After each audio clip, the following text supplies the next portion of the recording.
Alrighty, welcome everyone to my final mock draft of the 2022 NFL draft season. Couple ground rules before we jump into this. Number one, this is a what I would do mock draft rather than a predictive mock draft. I don't know what these teams' draft boards look like. I don't know who Jacksonville has as 1, 2, 3, and 4 because apparently they're picking between 4 players at number 1.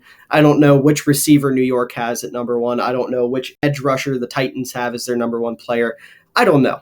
So I'm not going to try to predict what they might do. I haven't been doing this long enough to pick up on patterns or anything like that. So this is my first year really diving into the draft like this.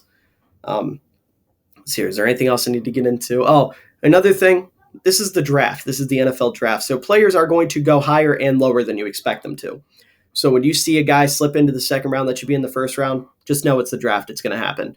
When you see a quarterback go in the top 3 that probably has a second round grade, it's the draft. Somebody's going to reach on a quarterback. I think we covered all our bases there. Like I said, this is my first year really diving into everything, so I'm going to make mistakes. I've probably already made mistakes. But I'm sitting here with my big board in front of me. I've got 150 players I watched. I know that's not a lot, but again, this is my first year. I kind of underestimated how much time and effort I had to put into some things. So rather than doing a little bit of research on like 400 guys, I did a good bit of research on 150. So yeah, we're going to go ahead and start out with the Jaguars here at number 1. Like I said, they've got 4 guys they're apparently looking at right now. I don't know who those 4 are. I have no idea. But out of those 4, I would have to assume that Aiden Hutchinson's going to be one of them. That seems to be where everyone has them or has him going. And I think that's a fair assessment. You're getting yourself, in my opinion, the number 1 edge in the class. I have him the highest graded player in the class.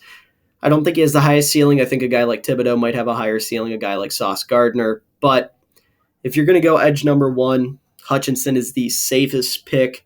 Dude's super strong. He's got incredible mechanics. He's extremely polished.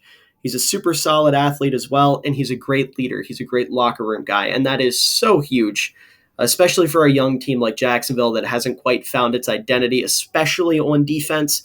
Putting Hutchinson alongside Josh Allen, or opposite Josh Allen, rather, is going to be huge for this defense and really give them an identity as a team, probably bringing back the whole Saxonville thing.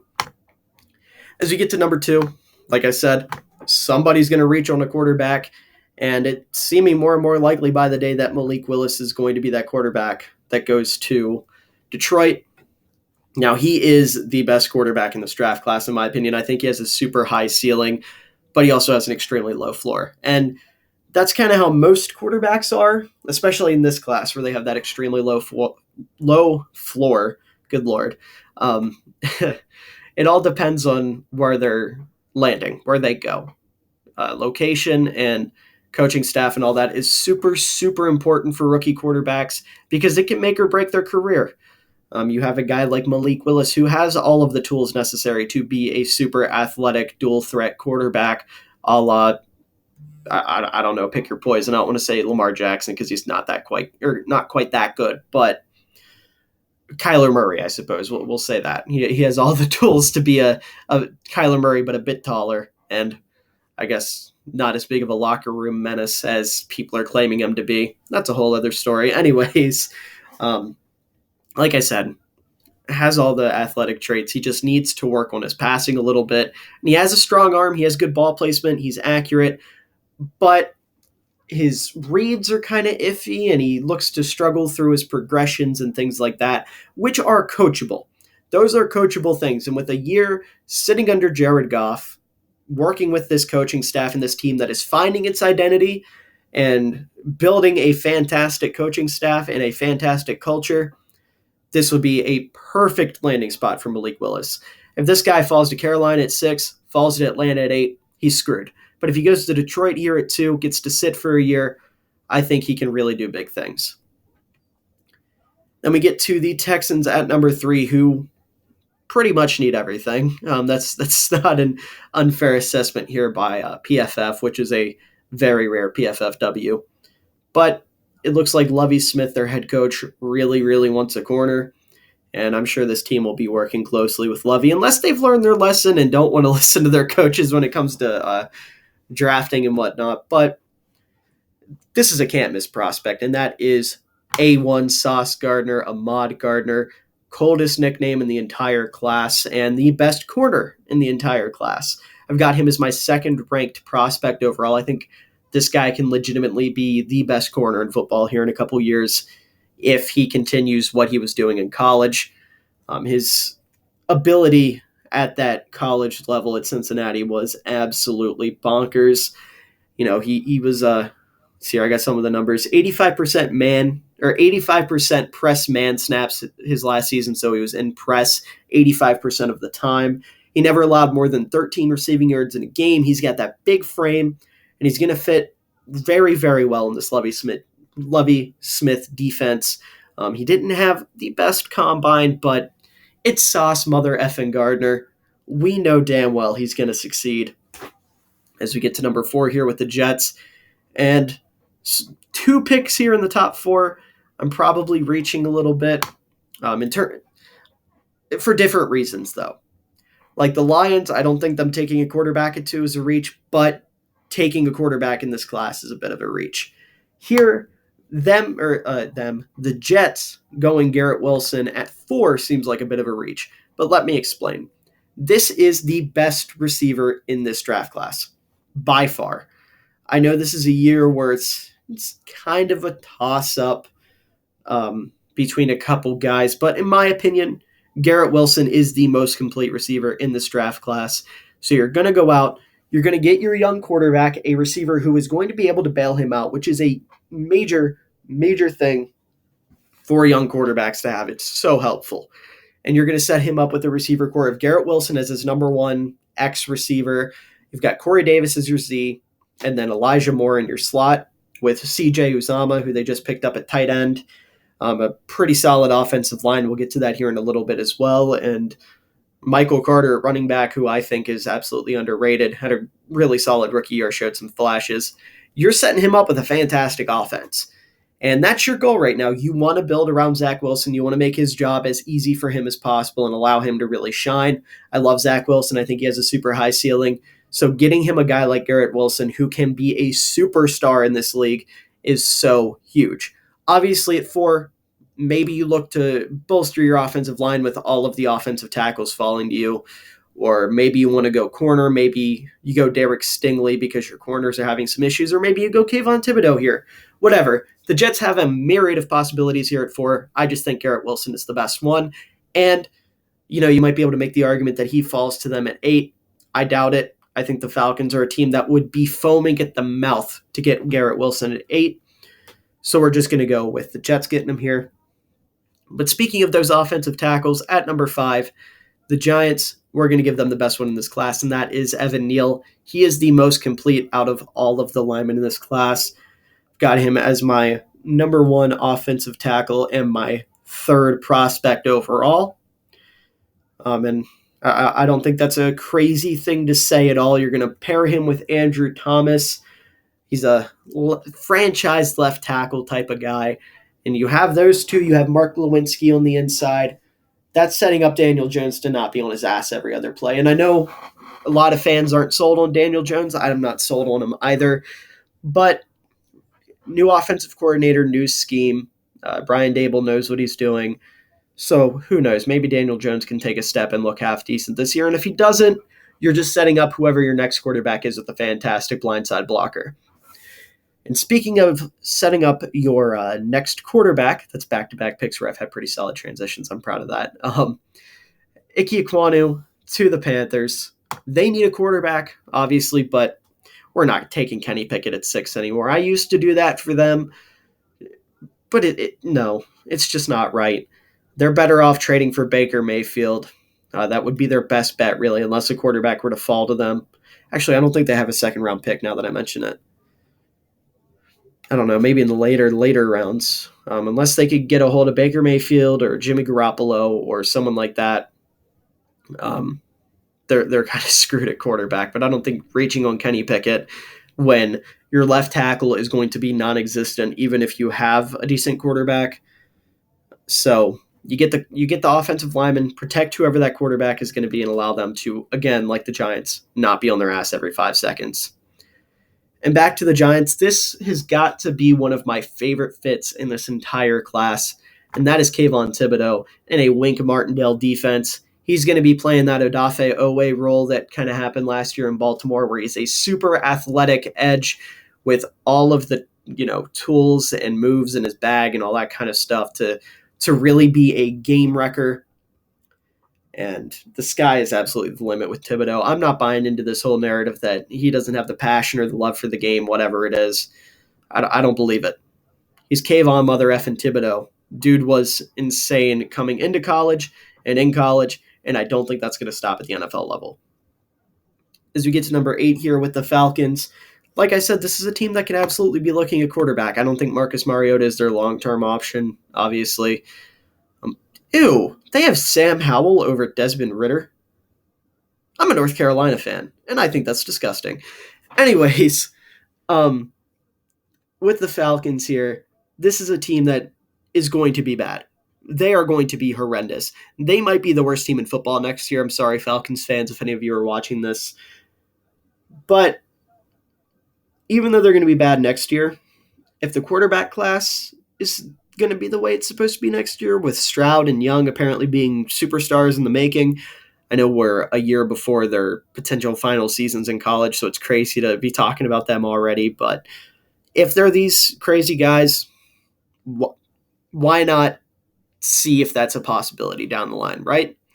Because no matter what Atlanta does in this draft, they're not going to fix this team.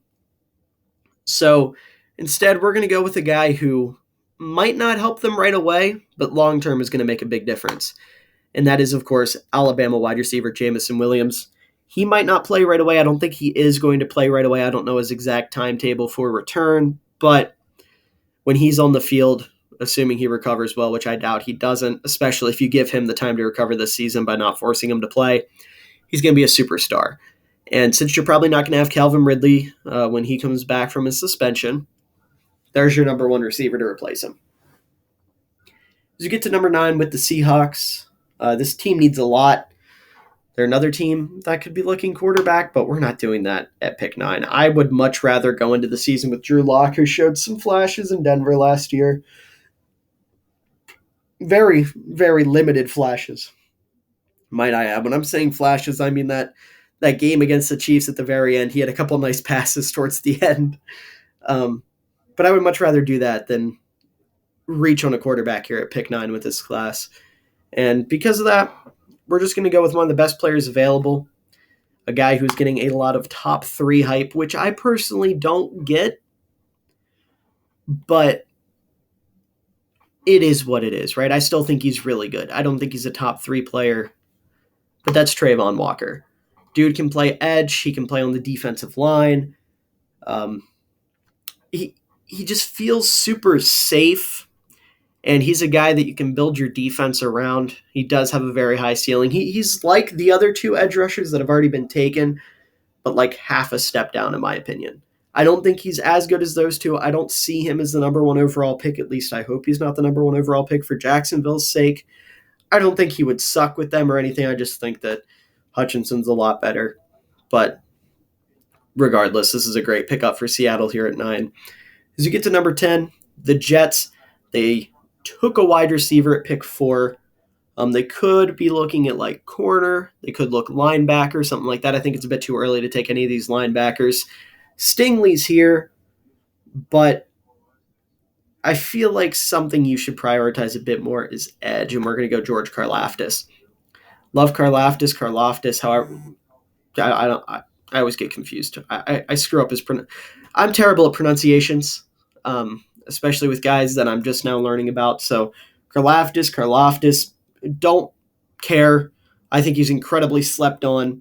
He's extremely powerful, and you're going to get yourself a very, very good edge rusher for this New York defense. I know you're looking at guys like Jermaine Johnson still on the board, but I think he's a little bit better. As we get to number 11 with the Commanders, another team that could look receiver, but I'm looking here at Derek Stingley Jr. And, I mean, it's Derek Stingley Jr. you're kind of banking on his tape from 2019, but even when he was playing in 2021, he still looked really damn good. Like, he still looked very impressive. He was targeted, like, I don't know, I think it was like 3 times on 50 snaps or something. He didn't let up a single completion. I don't know, but the dude has a lot of potential, and if he played this full season, he might be number one, or he might be the number one corner. He might have won a lot higher than 11. So if you're the Commanders, I almost called them the football team. If you're the Commanders, this is a great scenario. As we get to the Vikings, who are another team that need a corner desperately. And if Stingley goes the pick before you, you are going to be in your feelings. So we're just going to go with the best corner available right now, and I think that's Trent McDuffie. Dude's a monster. I really, really like McDuffie. I have an early first-round grade on him. Let's see what I've got written down here. I suck at keeping my notes together, unfortunately. What the hell?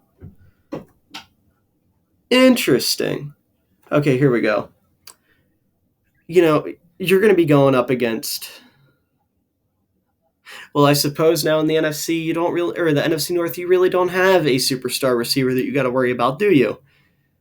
There's no Devontae Adams anymore. Darnell Mooney's solid, but I don't think he's a superstar yet. I don't know, but he's extremely good as a man corner. He's effective in zone coverage. He's an aggressive tackler. He's got a really high football IQ. He's just a guy that's going to step in right away and be a difference maker.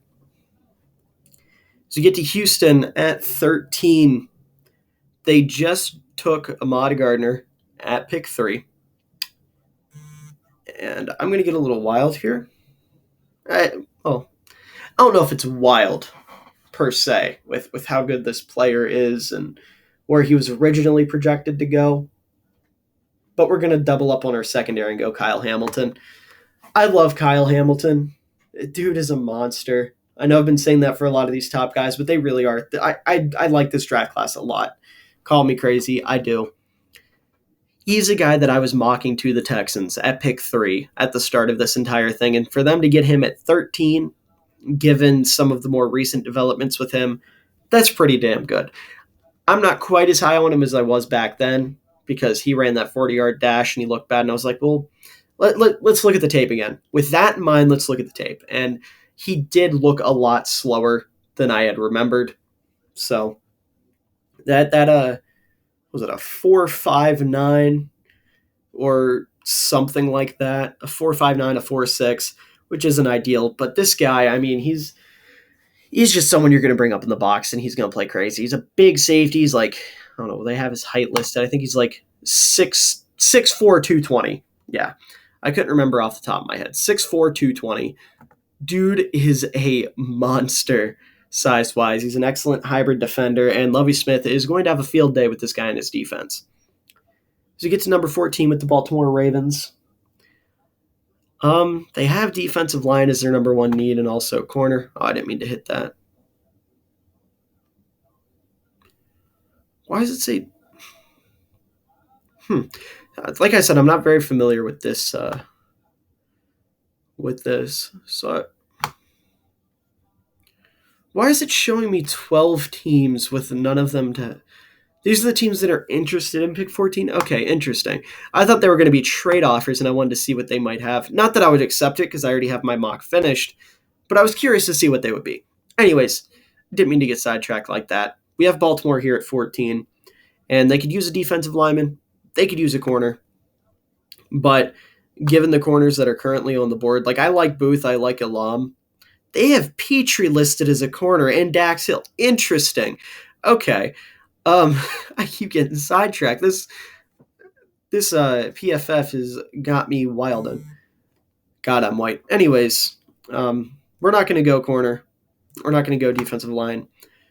We're going to go interior offensive line, and we're going to go Tyler Linderbaum. He's the best center in this class. They just lost Bradley Bozeman. This is a team that likes to run, and you need big boys up front to run. And if you're going to be running the ball up the middle, you need a big boy to run off of, and Linderbaum's that guy. Dude's a stud.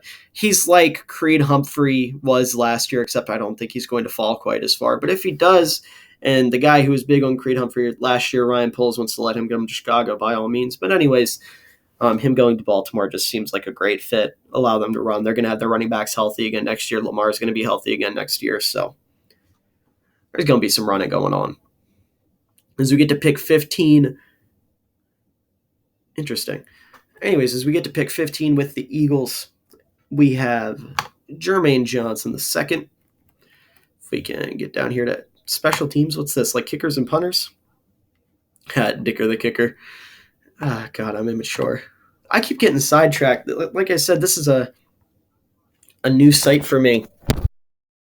I'm not quite used to their layout or their board. So see, some things are interesting to me here. So we're going to go with Jermaine Johnson. I don't need the info. Okay, I glanced at this and thought it said he's likely to be a non-factor in the NFL, and I was about to laugh my ass off because that would be insane. Anyways, as I was saying, Jermaine Johnson to Philly. Their pass rush last year was abysmal, and they already went out and got Hassan Reddick. So let's get him his partner in crime. We're going to have Johnson and Reddick on opposite sides of your defensive line. And when you're going up against Dak Prescott twice a year, you're going to want someone who can get to him. If you're going to be going up against Daniel Jones next year with Andrew Thomas and Evan Neal blocking for him, you're going to need guys to get to him. And if you're going to be going up against Carson Wentz twice a year, well, it's Carson Wentz. Anyways, that's the pick here for the Eagles. And for the Saints, we're going to go offensive tackle here. Absolutely insane that he's fallen this far, but it's going to be Charles Cross. They lost Teron Armstead. They're getting a replacement for Teron Armstead. Pretty self-explanatory there. Don't need a lot of thought processing there. As we get to 17 in the Chargers, again, another one that's not going to take a lot of thought processing. Let's get down here to that defensive interior. Where is he? Where's the big boy, Jordan Davis? A guy that admittedly could be a top 10 pick. Honestly, he could be a top 10 pick. But the Chargers are clearly looking to prioritize stopping the run this year because that is something they struggled with last year. So they went out and got Sebastian Joseph Day, who's one of the best nose tackles in football. They went out and got Khalil Mack, who's one of the best run-stuffing edges in football. So why not get Jordan Davis, who, in my opinion, is like the second coming of Vince Wilfork, in the sense that not only is he going to be able to get production himself, but even if he's not producing, he's still going to be wreaking havoc because he's somebody who's going to draw a lot of double teams, draw a lot of attention, and his big body is going to be able to take them on and hold them and let guys get through and create for other people, things like that. Jordan Davis is just going to be creating for himself and everybody at all times, and that's going to be fantastic for this Chargers team when it comes to stopping the run. As we get to 18 with the Eagles, we just took an edge rusher, and now we're going to take a corner. We're going to take the best one on the board. Where's the corners? There we go. That is Andrew Booth Jr. out of Clemson. He projects as a big-time lockdown guy. I've seen a lot of Jair Alexander comps. I've seen some J.C. Jackson comps, and I don't disagree. He is a legitimate lockdown type guy, and you're going to have him play opposite Slay at the beginning, which is going to be very good for your secondary. And long-term, he's going to be a successor. So you're setting up your defense with an absolute stud in the secondary there. As we get to the Saints, and once again, the Saints are going to get a guy that should not have fallen this far, and that is wide receiver Drake London. I've got him as my second-ranked receiver in this class. You're going to get your boy Jameis, a true X-receiver that, if all else fails, he can just use that arm to chuck it up to him, let him go up and moss somebody. Or, I've seen a lot of people talking about him as a potential power slot, and that would also work for the Saints. That would also be nice. So there's plenty of different ways to use him. He's a very versatile receiver, big body guy. Going to help Jameis out a lot, make his job a lot easier. All right, here at number 20, Pittsburgh's in a weird spot because they definitely need a quarterback. Trubisky is not the answer. As a Bears fan, I can tell you right now, Trubisky is not the answer. So we're going to go with a guy that I think a lot of Steelers fans seem to like and a lot of experts seem to like, and that's Kenny Pickett. I don't have super high expectations for Pickett. He projects as like Andy Dalton for me, which is fine. Like Andy Dalton was a damn solid quarterback in his prime back in Cincy. A lot of people forget that. So I think he's like a more skilled Andy Dalton, I think would be a better way to put it. And, Willis isn't here, and I know a lot of people are kind of 50-50 on Ritter. So Pickett's their best option. They could go offensive line here or corner, but I don't know what corners do we have available. Like Elam is all right. I said I liked him. I like him. I don't love him. I don't know, but I feel like that's the best bet for them. As we get to 21 here, it picks multiple positions. Interesting. Anyways, the one of the top needs for those folks over in New England is linebacker. And I'm looking at the linebackers. I like Nakobe Dean. He's my favorite linebacker. He's my number one linebacker, but I don't know how he fits with New England. And then I'm looking at Devin Lloyd, and I know a lot of people like Devin Lloyd. I'm not one of them. He has insane skills, don't get me wrong. He's really, really good in pass coverage. He's good against the run. He's got that little bit of potential edge in him, and he's smart, but the dude cannot tackle. He can't.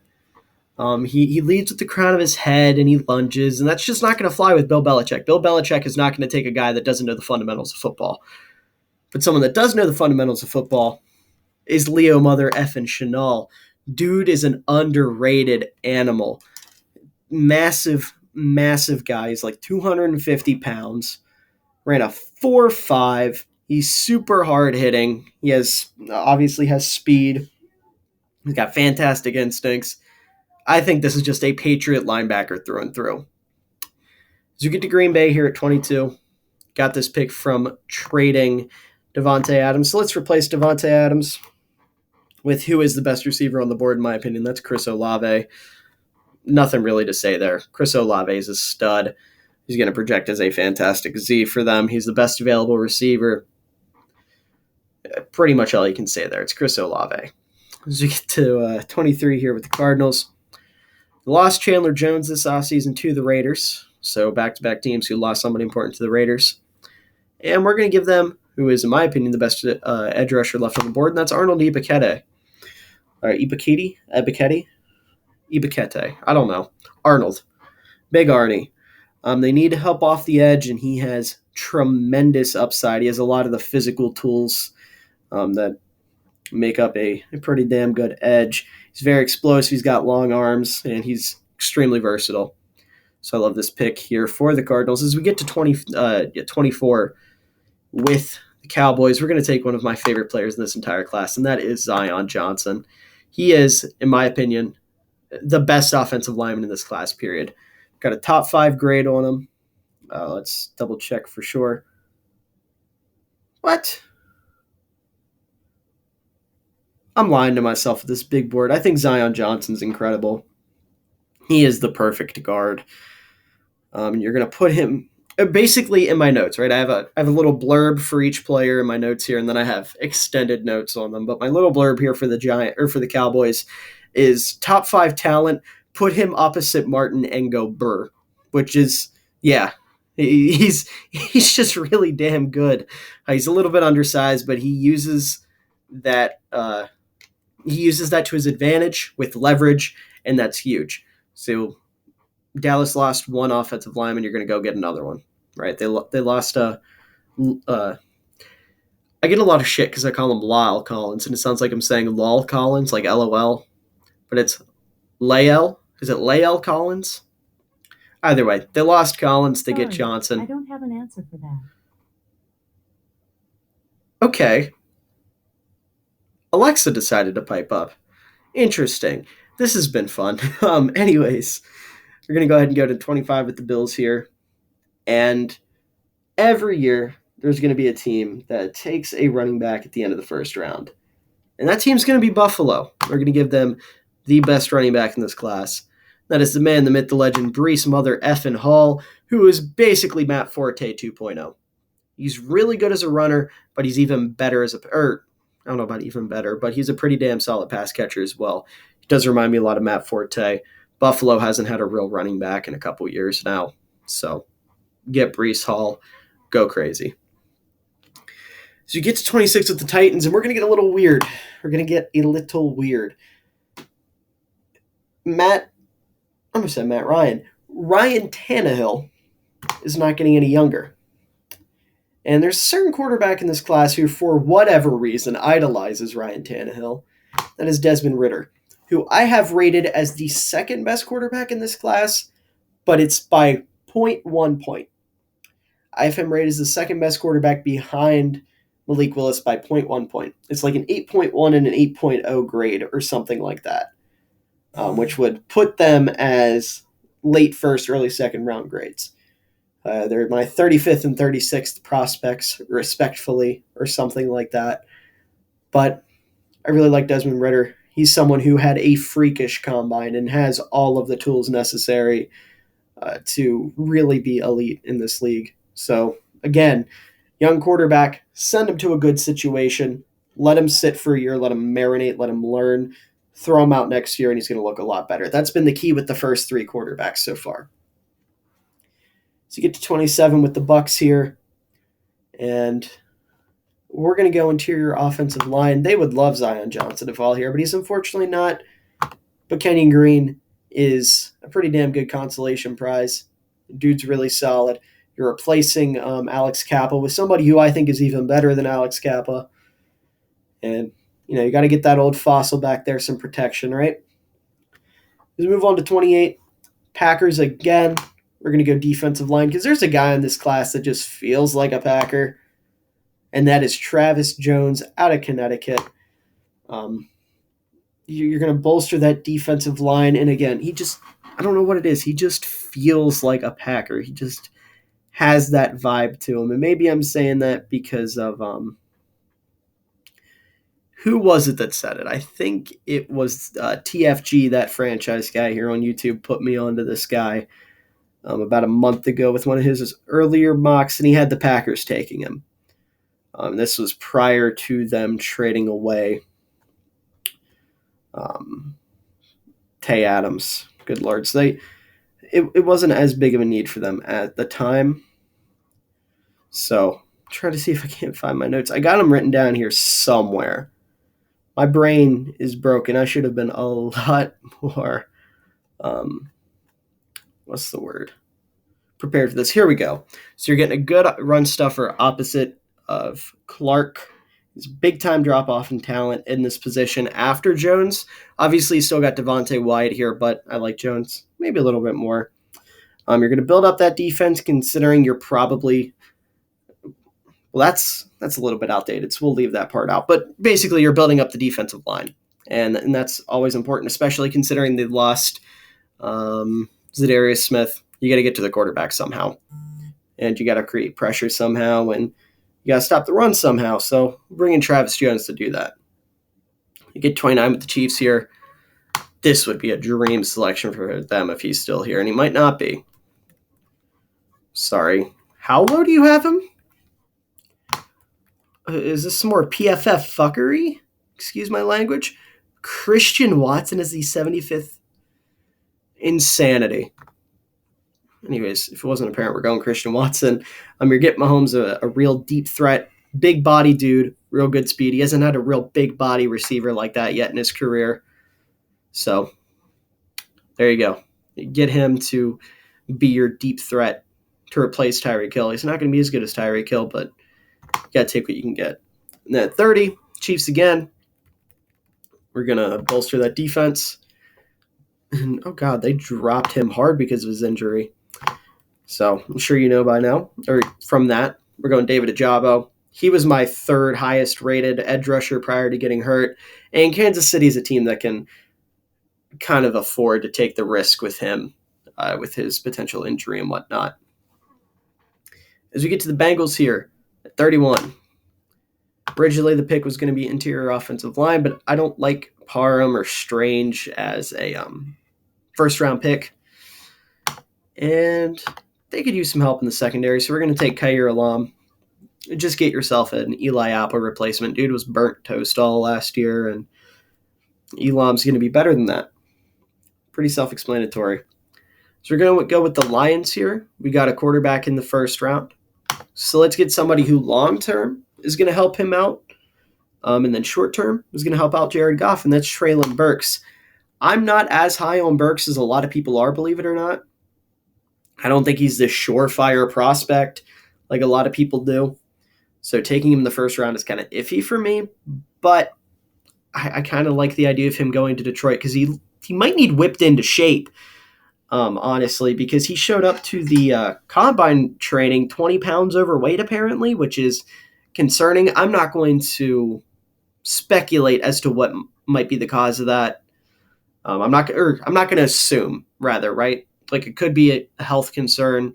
Things could be going on in his life that caused him to kind of, put on stress weight or something. Who knows? It could be a myriad of things. But in the event that it's potentially a training thing or a drive thing, Dan Campbell would be the type of dude to be like, listen, you need to fix that shit. And he's also like a farm boy and he seems tough. So I feel like he's going to blend with Dan Campbell very well. As we get into the second round here, top of the second round, first pick, Jaguars. We went defense in the first round with Aiden Hutchinson. And we're going to go defense again. Oh, yeah, that's right. They're weird. They have him listed as a corner. We're going to get the best hybrid player in this class. That is, of course, Michigan safety Daxton Hill. Not sure why they have him listed as a corner. The dude's an animal. Point blank period. He might be the best safety in this class. If not, and in my opinion, I have him right behind Kyle Hamilton. I don't think there's as big of a drop-off as you think. So with a young defense trying to build an identity, bring in a guy like Daxton Hill, and he's going to help you do that. So you get to 34, the Lions again. You skipped out on Thibodeau. You skipped out on Walker. We're not going to skip out on an edge for the third time here. Let me go. There we go. I'm taking Boy Mafe. Like I said, you need an edge rusher. This team needs an edge rusher. You skipped on Thibodeau. You skipped on they skipped on Thibodeau and they missed out on Hutchinson. So bringing in Boye Mafe.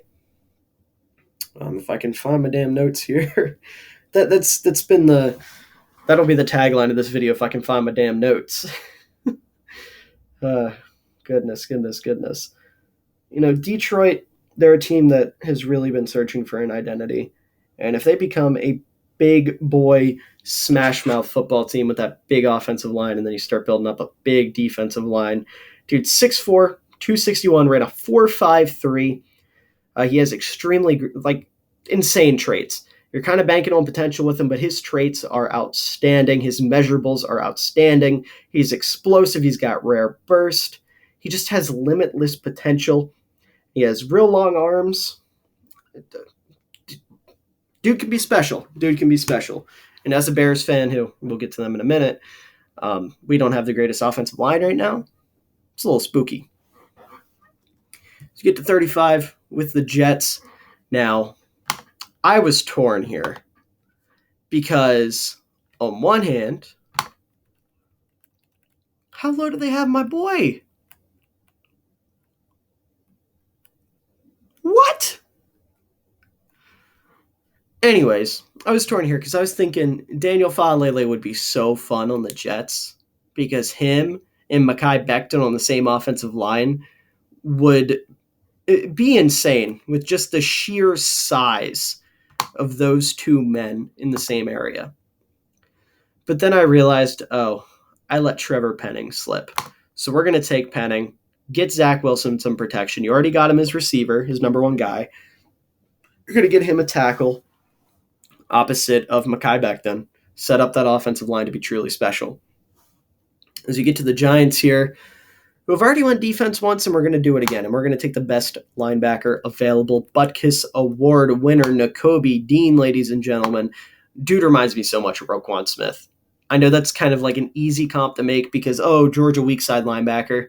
He just reminds me so much of Roquan Smith. He's so athletic. His sideline-to-sideline speed is off the chain. I just absolutely love Nakobe Dean. If it'll let me pick the damn guy, good Lord. I literally had the speed set to fast. Why is it going so slow?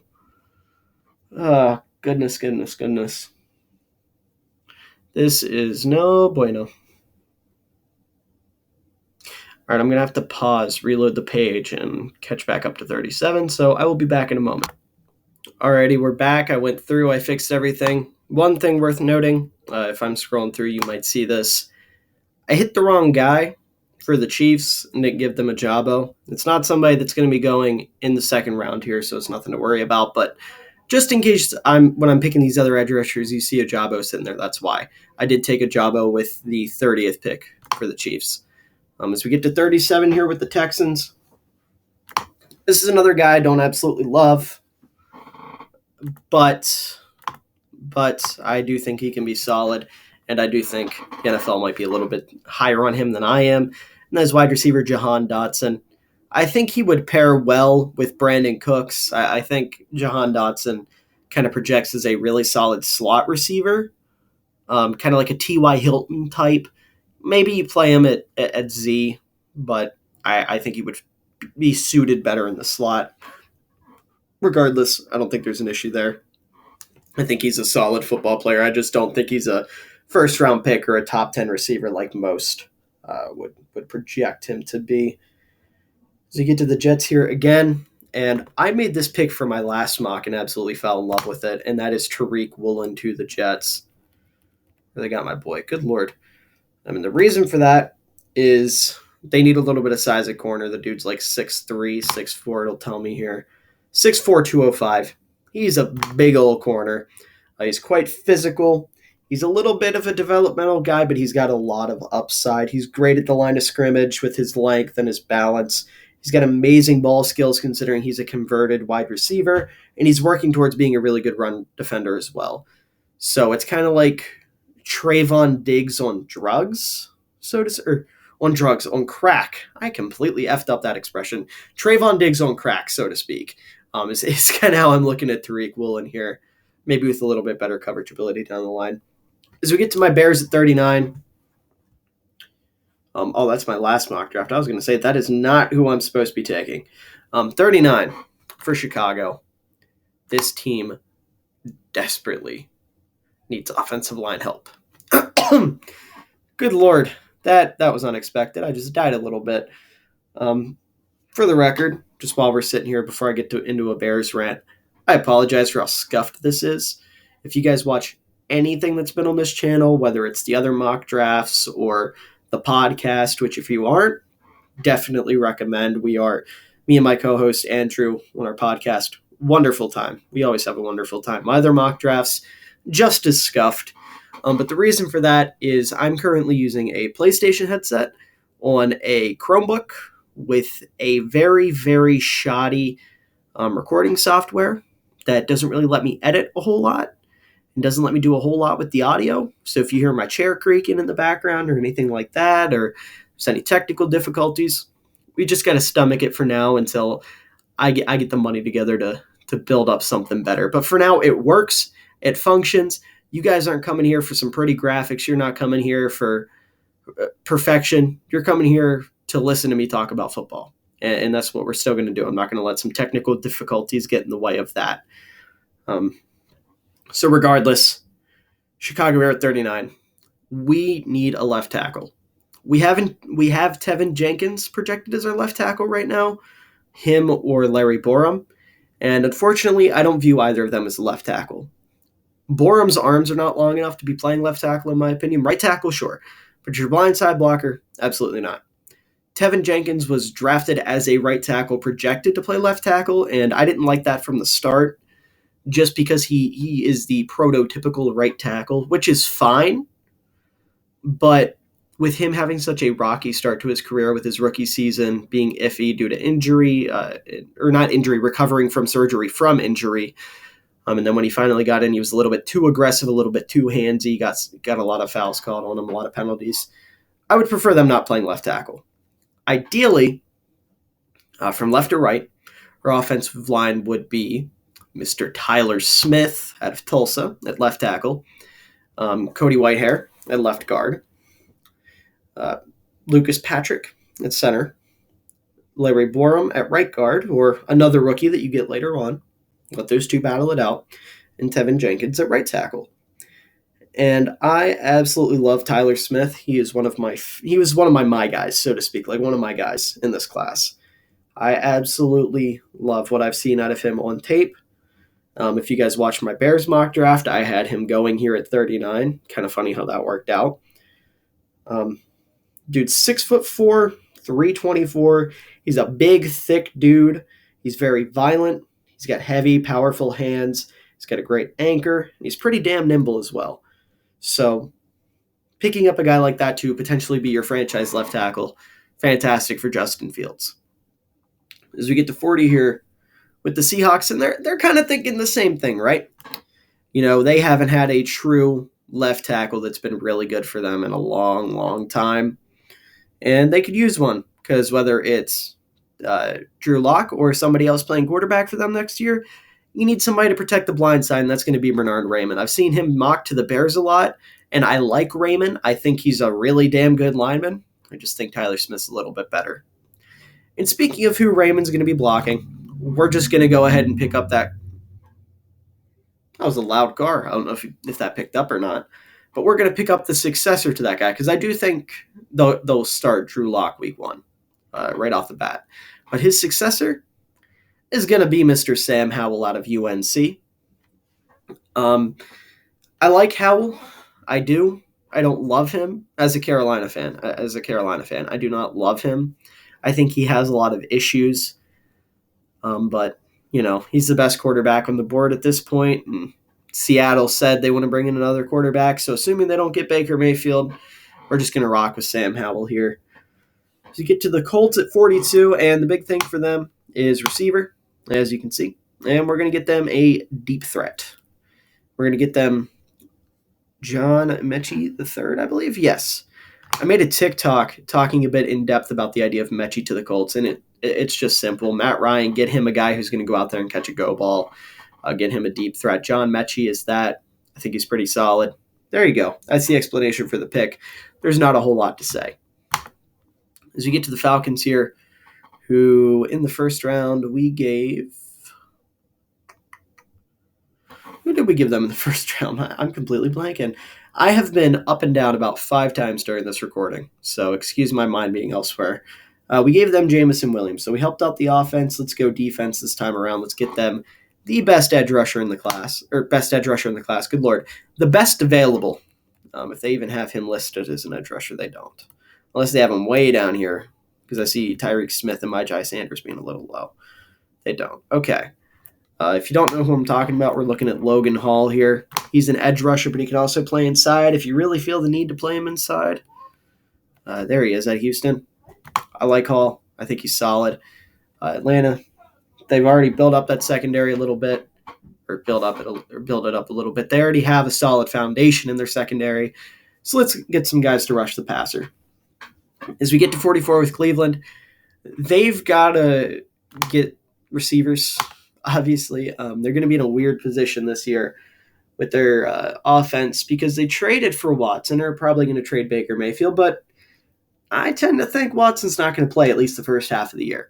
So whoever their quarterback is, they brought in somebody. Can't remember for the life of me who it was. We got to make their job easy, make sure they got receivers, and I'm going to give them Sky Moore. He's going to come in. He's an interesting prospect because he can play Y or Z very comfortably, but if you really want to get funky, you can make him your X. He's short. He's only 5'9", but he's stout. He's got a bulky frame that would fare well against press if need be. So if you really, really want to play him at X, which they wouldn't have to, but if you really want to, you can. But I think as a slot guy or as a Z, Sky Moore projects very highly. He's a really, really good route runner. He's super tough. He's got sure hands. Love me some Sky Moore.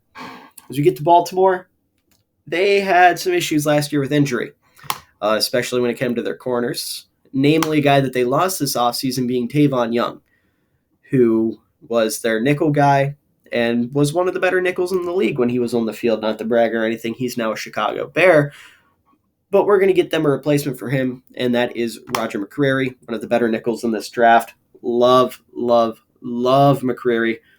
Love McCreary. He gets a little handsy sometimes. That's kind of his big thing. He gets a little handsy and his arms are a little short. But he was playing in the SEC against some of the best receivers there are. And he was playing very, very good. But he's an elite man corner, at least in terms of the prospects. He's got really good press ability. He can mirror receivers very well. He's a solid tackler. He's versatile. He's got good ball skills. He's got great instincts.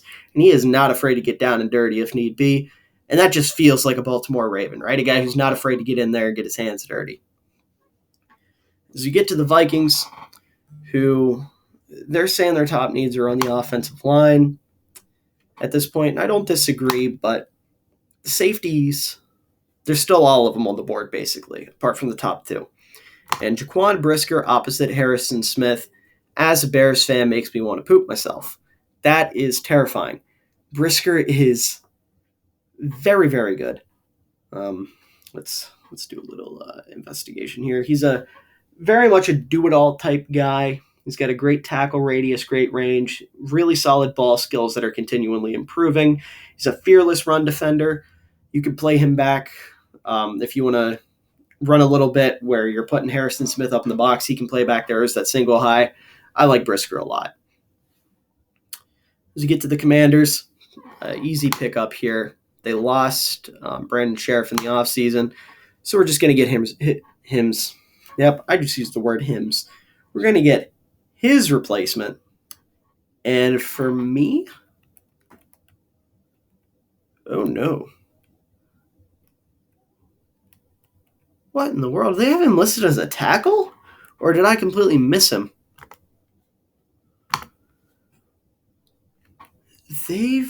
No, that's the wrong guy. They've got Sean Ryan listed as a tackle, and he's way down there.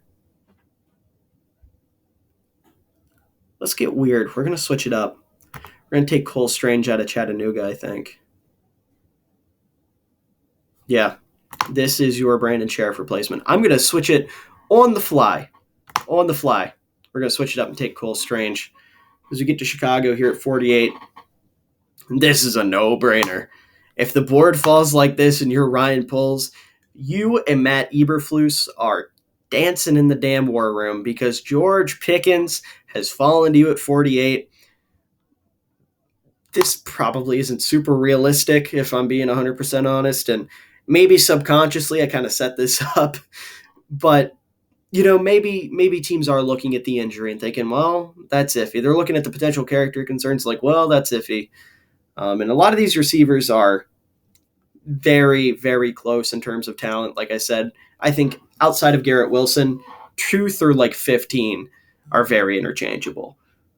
And some people even think Garrett Wilson's in that conversation. So one of these receivers falling like this wouldn't shock me. If it was Pickens, it especially wouldn't shock me. But you're getting Justin Fields, his number one X receiver. And then you got Darnell Mooney as your Y. And as of right now, it'll be Byron Pringle in the slot, which I wouldn't hate. Personally, I would probably get a slot receiver later on in this draft. Just off the top of my head, we're looking at some of these guys like Khalil Shakir. Where's my boy? Bo Melton, Tyquan Thornton, Velus Jones, Jalen Naylor, Speedy Naylor. Love that nickname. Mother frickin' Johnny Johnson III. Seriously, though, George Pickens would be such a big pickup for Chicago. Big body, 50-50 ball catcher. I would love him. So you get to the Saints. Oh, no.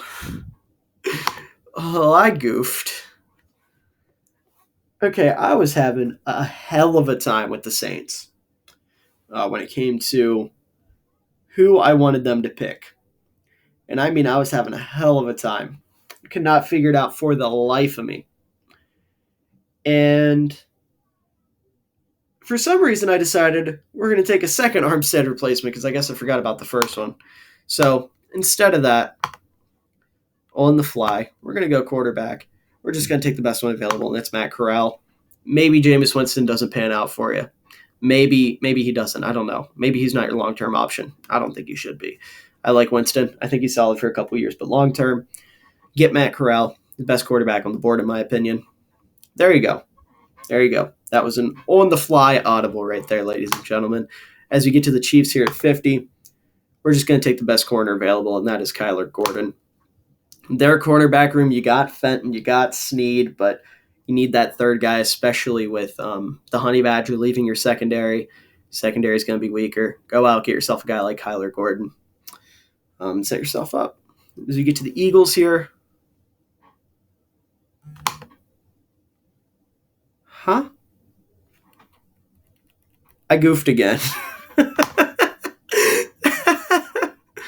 I goofed again. Oh no. Okay. I've got a solution to it, but I goofed again. I wanted Philly to go linebacker here because they don't have any good linebackers. But I had them taking Leo Chenal, who went in the first round. I think that was because last second I decided to go with Chenal over Lloyd for the Patriots. Because, like I said, I'm not a huge Devin Lloyd fan, but he does have a lot of the traits to be a really, really good linebacker. He's just got to get the tackling thing figured out. Because legitimately speaking, the way he tackles, you're looking at Ryan Shazier potential. I know that's sick to say, and it's sad, but it's the truth. It's Ryan Shazier potential. But we're going to hope that doesn't happen. We're going to take Devin Lloyd here for Philly. As we get to 52 with the Steelers, this is the team I originally had taking Cole Strange. And I kind of made a little on-the-fly adjustment.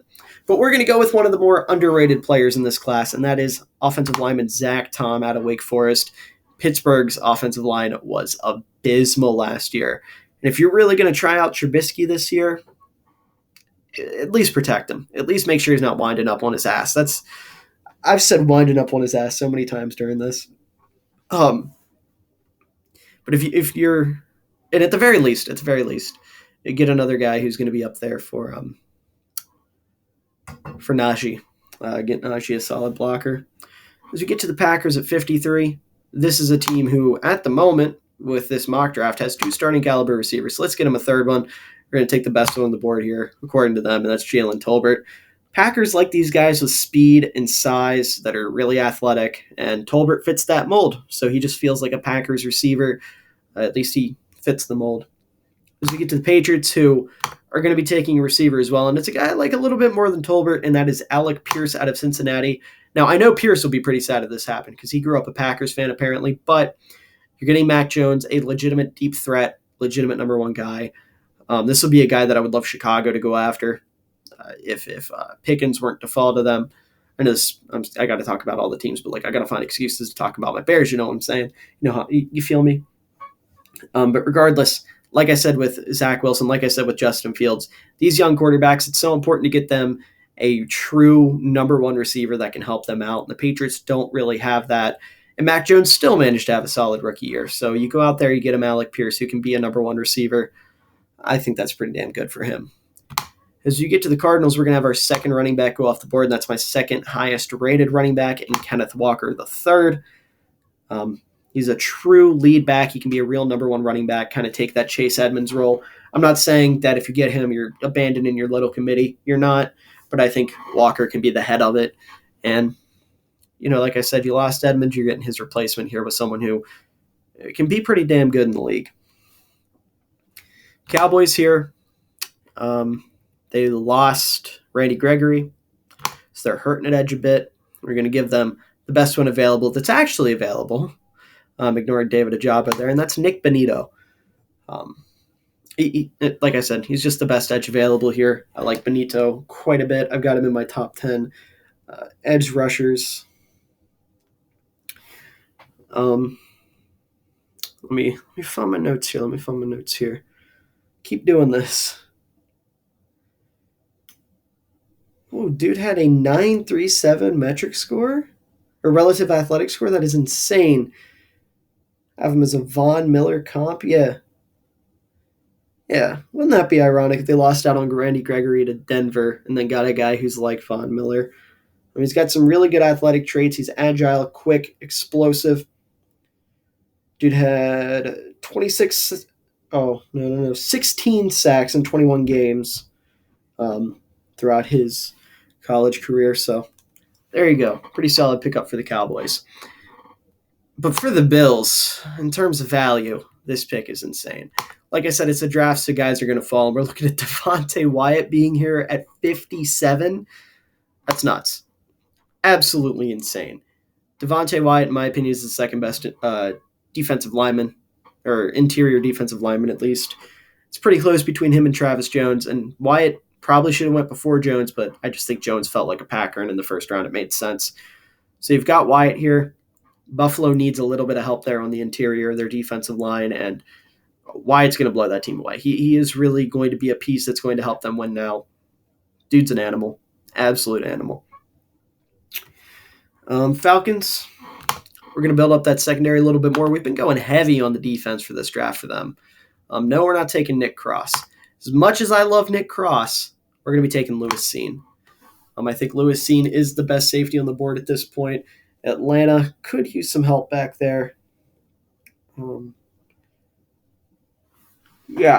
mean, I'm doing a lot of that. I'm doing a lot of that because I am trying to stall while I search through my notes. Oh, goodness.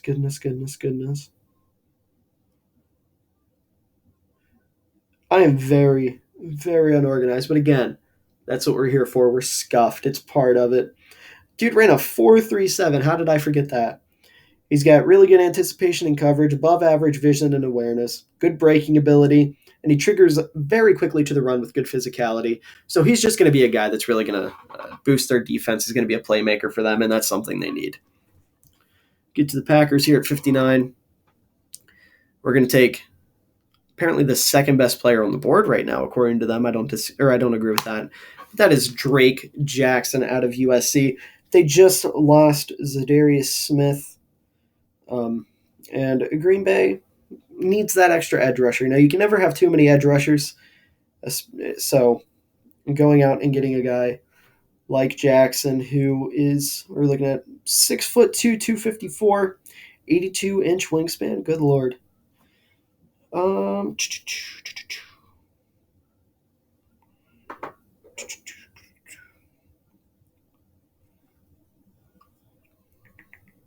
Good Lord, I got this dude buried in my notes. He's extremely athletic. He's an impressive athlete. There's athletic upside with him, obviously. Apparently, he ran a 4.5 at practice. He didn't run anything at the combine, or I don't even know if he went to the combine, but he didn't run anything at his pro day either. But he has really good speed. He is extremely impressive when it comes to run defense. So, yeah, he's just an athletic, versatile guy with a high ceiling. And, a team like Green Bay could definitely use someone like that. As we get to the Bucs, they're missing Gronk. Gronk's not coming back. So let's give them the best tight end on the board, and that is Trey McBride.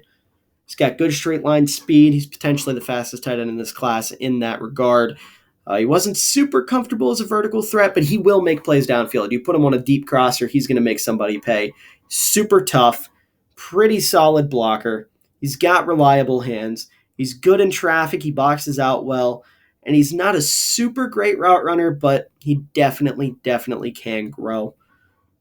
So I think that not quite a Gronk replacement, but getting somebody who's going to fill in for him, so to speak.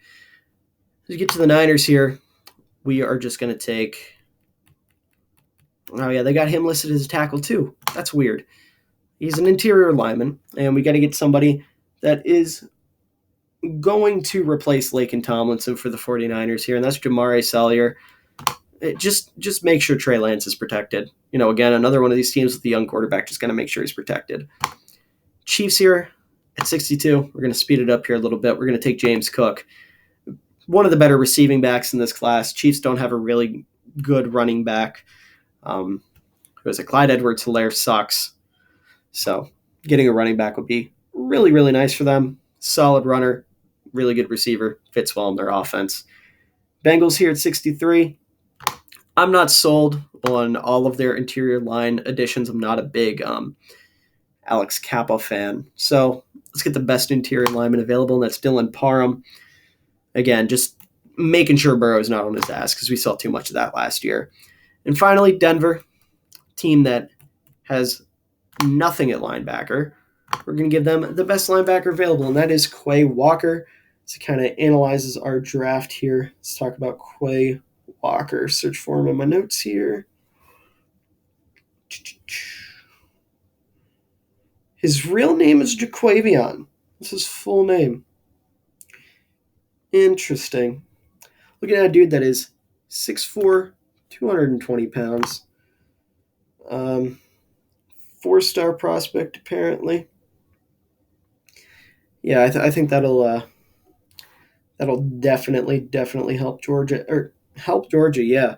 Help Denver out. Yeah. So that's going to be the end of the mock draft. I know towards the end there I kind of lost my train of thought. I was struggling with some of my notes, but again, if it ain't scuffed, it ain't right. That's the approach we're going to have. So once again, this is the first round. Just kind of scroll through a little bit. You can really pause if you want to look again.